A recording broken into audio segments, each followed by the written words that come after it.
Oi pessoal, bem-vindos a mais uma aula de estruturas de dados 1, aqui é a professora Patrícia, e essa aula, como prometido, eu tento reimplementar uma lista simplesmente encadeada usando recursão.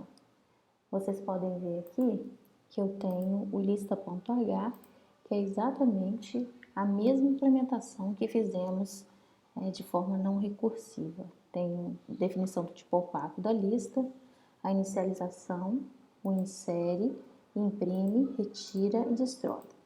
Essa é uma lista sem sentinela e, portanto, ela é totalmente recursiva. A gente tem lá o ponteiro prox, que concretiza a recursão, porque ele aponta, ele faz parte da estrutura da célula e ele aponta para uma estrutura do tipo célula. Então, essa estrutura de dados ela é totalmente recursiva. Como que a gente pode implementar o lista.c? Então, a definição da lista é que vocês conhecem, nesse caso é uma lista simplesmente encadeada, sem sentinela de alunos. Temos aqui a struct lista, um dos campos é o prox, que é um ponteiro para a lista, e outro é o aluno, que é um ponteiro para o aluno. Até aqui, igualzinho que vocês fizeram. Inicialização da lista, retorno, é uma lista sem sentinela, então retorno null para o cliente, até aqui também não tem nada novo. O insere também não precisa ser recursivo, a inserção, na inserção eu crio uma nova célula, atribuo o aluno dessa nova célula, nova seta prox aponta para a lista e nova passa a ser o endereço, o ponteiro nova passa a ser o endereço da lista, que deve ser atualizado lá no cliente. Por isso a gente retorna esse ponteiro e o cliente deve atribuir o seu ponteiro para a lista. Agora, a função imprime, ela já tem um loop, então ela já pode ser recursiva. Lembrando que a recursão, a gente tem que estabelecer um ou mais casos base que definem a parada da recursão e a redução da recursão, que em algum momento tem que chegar num dos casos base. Nessa função imprime, eu decidi colocar como caso base o caso da lista ser diferente, ser igual a null. Se a lista for null, sai, a recursão deve ser parada, E eu fiz esse if dessa forma: se lista, ou seja, se lista for diferente de null, ele vai fazer o seguinte, vai chamar a função do tá_de_aluno para imprimir os dados do aluno e vai chamar a função imprime lista recursivamente com a sublista. Então, o que acontece? Eu imprimo aqui o aluno da primeira célula e chamo a função recursivamente para a próxima lista. No segundo nível da recursão, o que vai acontecer? A gente chama essa função imprime lista que vai atribuir o endereço da segunda célula a esse L, que é o parâmetro. Então, dessa forma, à medida que eu vou chamando a função recursivamente, o ponteiro L de cada escopo, de cada chamada da recursão, vai apontar para uma das células da lista até que L seja null. No momento que L for null, não entra nesse if, sai e a recursão para. Tá? Então, se eu tenho aqui 3 células na minha lista, eu vou imprimir, ele vai estar apontando para a primeira célula, vou imprimir os elementos, os dados do aluno da primeira célula e vou chamar a função recursivamente para lsetaprox, que é o ponteiro da segunda célula. Quando eu chamo essa função, o ponteiro do endereço da segunda célula é atribuído a L.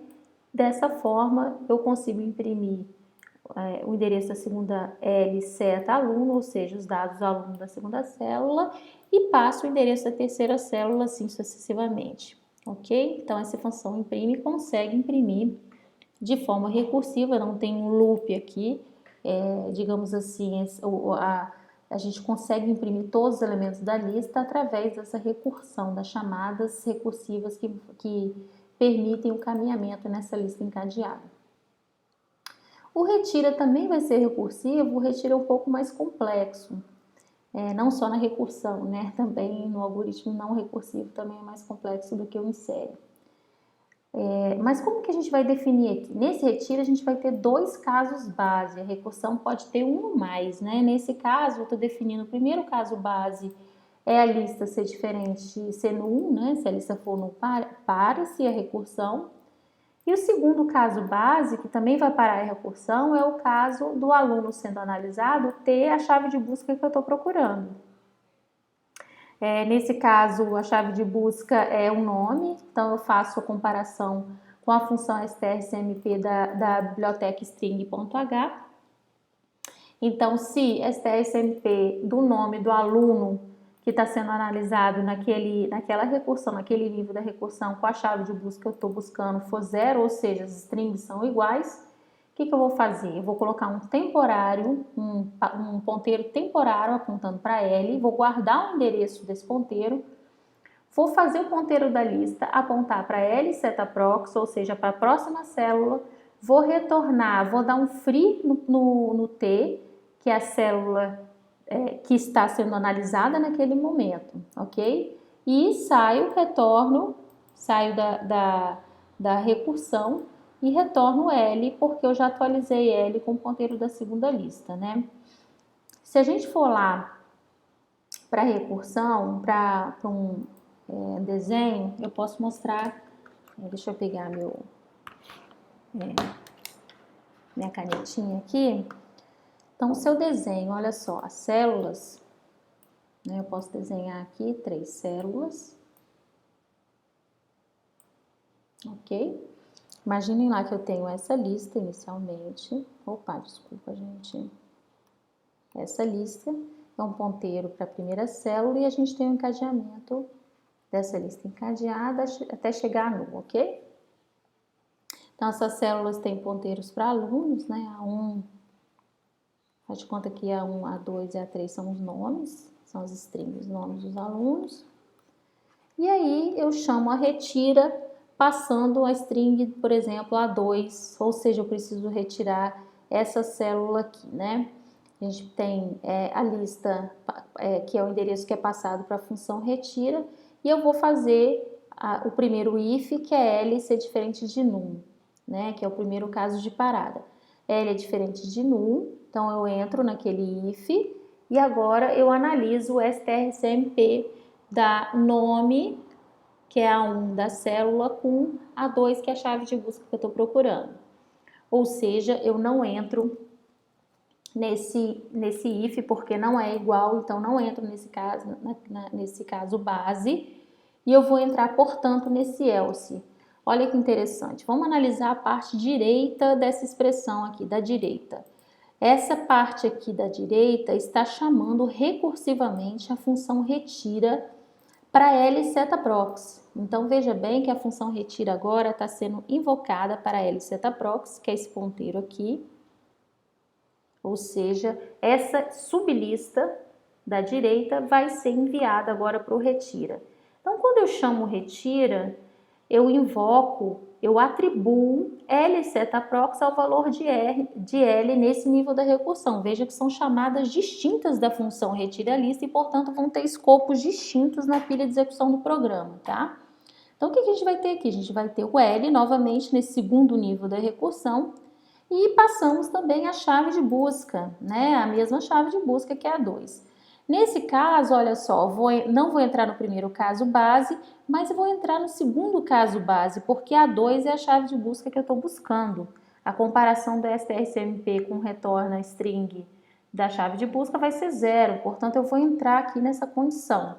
E aí o que eu faço? Olha, eu atribuo T a L, quer dizer, eu coloco um ponteirinho temporário apontando para L, faço L apontar para L setaprox, então eu retiro L desse lado dessa célula e faço L apontar para L setaprox e dou um free no T, consigo dar um free nessa célula aqui. Fecho aqui a recursão, né? Saio daqui, saio e retorno L, que é essa lista atualizada, tá? Então, vejam que eu não dou um free no aluno, mas eu deveria ter dado nesse caso, né? Eu acho que, ou então não, né? Depende aí da definição do TAD. Se tiver outra estrutura de dados aqui apontando para 2, não tem problema, porque eu posso dar ou então um ponteiro lá no cliente que tem esse endereço, não tem problema, porque o cliente pode liberar ele depois, tá? Então, uma decisão minha foi realmente não liberar o aluno nesse momento, mas liberar apenas T e retornar esse ponteiro aqui para o nível da recursão. Então, aqui é retornado para o nível anterior o ponteiro, quer dizer, a função, olha só, retorna, tem um return L, que é esse novo endereço dessa lista, afinal eu acabei de excluir a célula T. Eu retorno esse endereço aqui, eu preciso atribuir ao setaprox dessa célula aqui, para poder encadear e essa minha lista não ficar capenga. Então, eu tenho que fazer a atribuição do retorno desse nível da recursão com algum ponteiro do nível, uma variável do nível anterior da recursão. E como que a gente vai fazer isso aqui nessa função? Olha só como é que eu faço.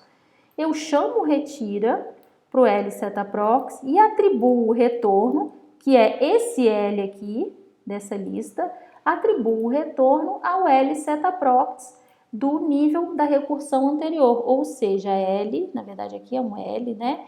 L setaprox, que esse ponteiro aqui vai, portanto, passar a apontar para essa lista. Então, o que a gente tem aqui, se eu colocar colorido e colocar até com uma coisa mais marcada, o que a gente vai ter aqui é que essa lista, né, ela tá com esse encadeamento aqui agora, sem a célula realmente que eu queria retirar. Então, isso aqui deu certo, tá, gente? Então, é importante entender que não basta chamar o retira para a sublista. Não vai ser o suficiente. Muitos alunos acham que chamar o retira para a sublista já dá certo. Você tem que chamar o retira da sublista, porque o retira, se vocês perceberem aqui, o free é dado num caso base. Então, sempre eu vou tirar da primeira célula da sublista, tá? Essa é uma regra desse algoritmo. Sempre é retirada a subcélula da sublista. A primeira célula da sublista.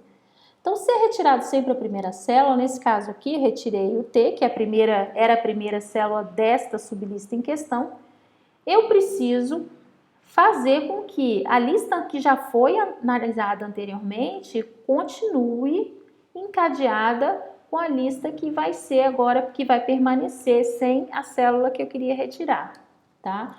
Então, essa atribuição aqui do L setaprox, quer dizer, o encadeamento da lista setaprox vai receber o que retornar do retira, né? A lista que permanecer do retira, retirando a célula que a gente queria retirar, tá?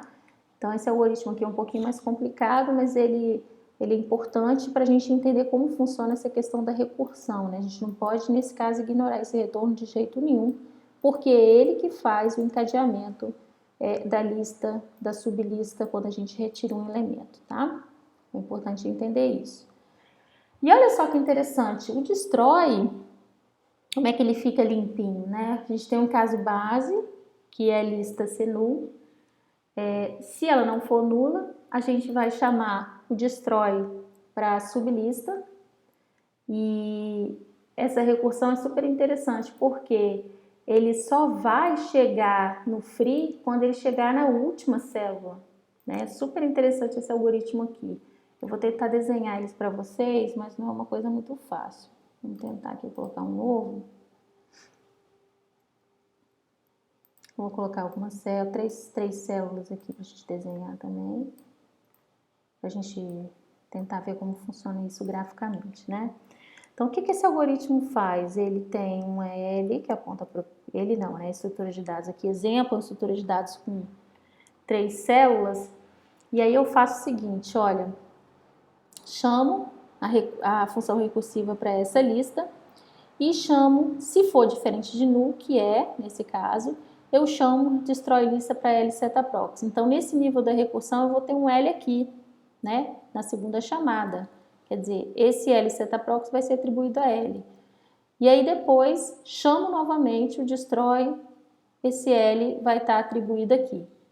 Em 3 níveis diferentes da recursão. Veja que esses L's aqui são variáveis totalmente independentes da memória. Lembra lá, né, gente, da pilha de execução do programa, certo? quando eu vou chamar essa função que o nome dela é destroy, eu vou ter uma variável L aqui, depois eu vou ter outra chamada para destroy, outra variável L e outra variável L. São 3 níveis de recursão aqui. Então, são 3 L's, tá? Importante entender isso aqui. Eu chamei a destroy 3 vezes, portanto, eu tenho 3 L's, que são essas 3 variáveis. Agora, quando eu chamo novamente o destroy, o L vai apontar para null. E aí ele entra no caso base, certo? Ele sai, quando L é null, ele sai, não entra mais nesse if, e retorna para o nível anterior, né? Eu chamei aqui a função, ele retorna para cá. Quando eu retorno para cá, eu dou um free em L. Dou um free em L, saio da função, retorna para cá de novo, né? Ele estava nesse momento aqui, no nível da recursão, dou um free em L. Saio aqui, retorno para cá de novo, dou um free em L, e aí agora saio, não tem mais, já cheguei no primeiro nível da recursão.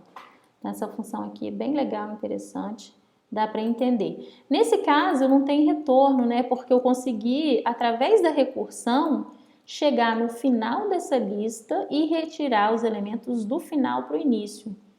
Num algoritmo não recursivo, esse caminhamento inverso é impossível numa lista simplesmente encadeada.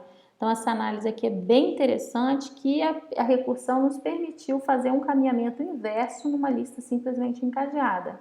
Isso é super legal, tá? Eu espero que vocês tenham entendido a recursão aqui no escopo da implementação de uma lista simplesmente encadeada. E agora a gente vai para as estruturas hierárquicas, cuja base são algoritmos recursivos. Então, a gente precisa entender muito bem como é que está funcionando essa questão da memória. Quando você tem várias chamadas da recursão, são vários escopos de variáveis que são abertos na pilha de execução do programa. Então, a gente tem instâncias diferentes das variáveis na memória, tá? A gente precisa entender isso aqui para entender os algoritmos recursivos das estruturas hierárquicas, ok? Então, eu vou ficando por aqui e até a próxima, né? Só voltando aqui só um minutinho, o arquivo cliente é o mesmo arquivo cliente que eu tenho usado, que eu usei lá na lista encadeada, tá? Porque se o ponto H é o mesmo, né? Se a definição da biblioteca é a mesma, e o ponto C usa somente o ponto H, a gente tem aqui que realmente não precisamos mudar o cliente, tá? Falou, pessoal, até a próxima.